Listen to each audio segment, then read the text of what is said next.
કેમ છો બધા? આજે આપણે લગ્ન પ્રસંગમાં જે મળે ને લાલ ચોળીનું શાક એનું બનાવવાના છીએ. હવે અત્યારે તો લગ્ન પ્રસંગમાં જુદી જુદી વાનગીઓ મળે છે, પણ પહેલાં જૂની જે પરંપરાગત લગ્ન પ્રસંગ હતો ને ત્યાં બટેટાનું શાક, લાલ ચોળીનું શાક, ચણાનું શાક, તો હવે ઘણી વખત નાતમાં પણ બનતું હોય તો આવી રીતે લાલ ચોળી આવે. હવે લાલ ચોળી છે ને જરાક નાની આવે સાઇઝમાં, સફેદ ચોળી પણ આવતી હોય છે. તો તમને જે ગમતું હોય, આજે હું લાલ ચોળીનું શાક બનાવવાની છું. હવે આ ચોળી ને આપણે વગર ઓનિયન ને લસણ વગર બનાવશું. તો લાલ ચોળીનું શાક બનાવવા માટે આ ચોળી લઈ અને એને 4 થી 5 કલાક પલાળ દેવી. જો તમને બહુ ઉતાવળ હોય અને તમે ચોળી પલાળતા ભૂલી ગયા હોય તો ગરમ પાણીમાં એકદમ ગરમ પાણીમાં 2 કલાક પલાળી દેશો તો પણ થઈ જશે. તો મેં આવી રીતે પલાળી અને પછી આવી રીતે પ્રેશર કુકર કરેલી છે. તો 4 સીટી લગાડેલી હતી. જો આમ દાણો આખો પણ ઓમ જુઓ ને તો તમને આવી રીતે ચડી ગયેલું, એવી રીતે તમારે પ્રેશર કૂક કરવાનું છે. હવે આ પાણી છે ને એ નિતાર દેવાનું છે. આ પાણી અત્યારે યુઝ નથી કરતા. હવે મેં પલાળતા વખતે જે પાણી યુઝ કર્યું હતું ને એ કાઢી પછી મેં કુકરમાં પાછું ફ્રેશ પાણી લીધું હતું. અને હવે આપણે જ્યારે લાલ ચોળીનું શાક વઘારશું ને ત્યારે પણ જે આ પાણી છે ને એ નિતાર દેશું. એના હિસાબે છે ને કલર થોડોક વઘારનો એકદમ ડાર્ક આવે છે. જો તમારે યુઝ કરવું હોય તો કરી શકો, પણ આપણે એકદમ મરચું નાખ્યું હોય ને તો મરચુંનો પણ કલર દેખાતો નથી પાણીના હિસાબે. આ એકદમ ડાર્ક પાણી હોય તો પહેલાં પાણી નિતારી દેશું અને હવે આપણે લાલ ચોળીના શાકનો વઘાર કરશું. શાક વઘારવા માટે એક પેનમાં આપણે 2 મોટા પાવડા તેલ લીધું છે. તેલનું પ્રમાણ થોડુંક વધારે લીધું છે, તમે ઓછું પણ લઈ શકો. હવે જ્યારે પણ શાક વઘારીએ ને આપણે ઘણી વખત ખડા મસાલાનું મહત્ત્વ નથી સમજતા, પણ જ્યારે તમે જોજો કે તમે મોટા જે રસોઈ થતી હોય બહુ મોટા પ્રમાણમાં મોટા માણસોમાં, ત્યાં છે ને રસોઈયા છે ને ખડા મસાલા નાખતા હોય છે. એનો અનોખો ટેસ્ટ હોય. તો તજનો એક ટુકડો નાખવાનો છે,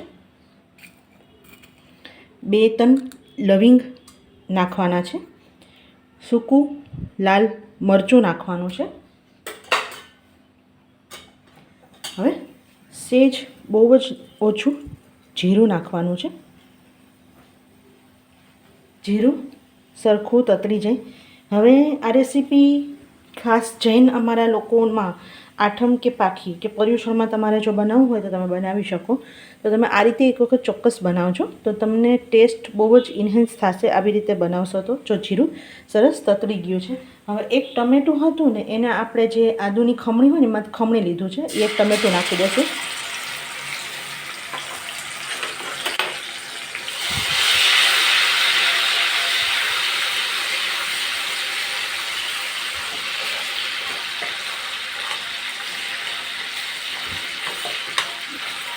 સરસ હલાવી લઈશું. જો થોડીક વાર હલાવો ને એટલે સેજ ટમેટાની જે કચાશ હોય ને એ નીકળી જાય. હવે તેલમાં બધા મસાલા કરશું જેથી છે ને એનો ટેસ્ટ સરસ આવે. હિંગ ચપટી,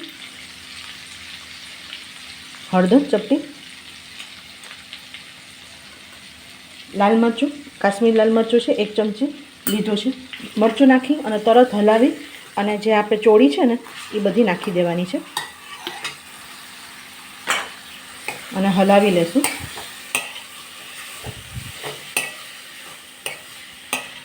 આ શાક તીખું, ગળ્યું, ખાટું એવું બને છે. તો તમને જૂના દિવસો યાદ આવી જશે કે જે તમે આપણે કહીએ કે નાચ જમણ કે જૂના પહેલાં આપણા લગ્ન પ્રસંગમાં ચોળીનું શાક બનતું એમાં. હવે ધાણા જીરું 1 જ ચમચી નાખવાનું. ચોળીના શાકમાં બહુ ધાણા જીરું ન નાખતા, ટેસ્ટ બહુ સારો નથી આવતો. ખડા મસાલા આપણે નાખીને પણ સાથે સાથે થોડો ગરમ મસાલો પણ સાવ 1/4 ચમચી જેટલો નાખવાનો રહેશે. ટેસ્ટ પ્રમાણે મીઠું નાખશું. જો બાફવામાં તમે મીઠું નાખ્યું હોય તે પ્રમાણે ઓછું મીઠું નાખજો. ખાંડ નાખશું. આપણે ગળાશ માટે તમે ગોળ પણ નાખી શકો, જે તમને ગમતું હોય તો તમે ગોળ પણ નાખી શકો. ખાંડ અથવા ગોળ કોઈ પણ એક વસ્તુ નાખી શકો અને બધી વસ્તુને સરસ ફરીથી હલાવી લેશું. અને હવે એની અંદર 1 ગ્લાસ પાણી નાખશું થોડોક રસા માટે.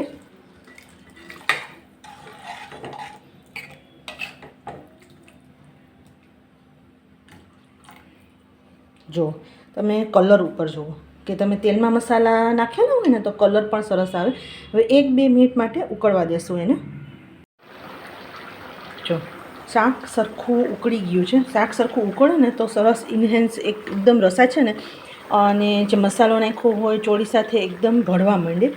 અને તમને રસો કેટલો શાકમાં જોઈએ એ પ્રમાણે તમારે રસો રાખવાનો. કોઈને ગાઢો રસો જોતો હોય, કોઈને પતલો રસો જોતો હોય એ પ્રમાણે રાખવાનો. અને ગેસ બંધ કરી દેશું. અને છેલ્લે લીંબુનો રસ. જનરલી એકદમ જ્યારે જમણવારમાં બને ને કાં એમાં આંબલી નાખે છે, કાં આમચો નાખે છે. તો મારે નાખવું હોય તો નાખું, પણ આંબલી બધાને એક તો સૂટ નથી થતી, એટલે હું લીંબુ નાખું છું છેલ્લે. અને હું ગેસ બંધ કરીને નાખું છું. અને કલર અમુક આપણને એવું થાય ને, શાક છે ને પહેલાં આપણને જોઈને ખાવાનું મન થાય. પહેલાં આપણે આંખ ખાઈ પછી આપણે મોઢેથી આપણે ટેસ્ટ કરતા હોય છે. તો આપણને જોઈને જો શાક ખાવાનું મન થાય એવું ઉપરથી સરસ લાગે તો એવું આપણું તૈયાર છે ચોળીનું શાક. એક વખત ટ્રાય કરજો. ગમ્યું હોય તો લાઈક, શેર, સબસ્ક્રાઈબ કરવાનું ભૂલતા નહીં. સાથે બેલ આઇકન દબાવી ઓલ દબાવી દેજો, જેથી આવનારા બધા વિડીયોની નોટિફિકેશન મળે અને તમે તુરંત વિડીયો જોઈ શકો. આવજો.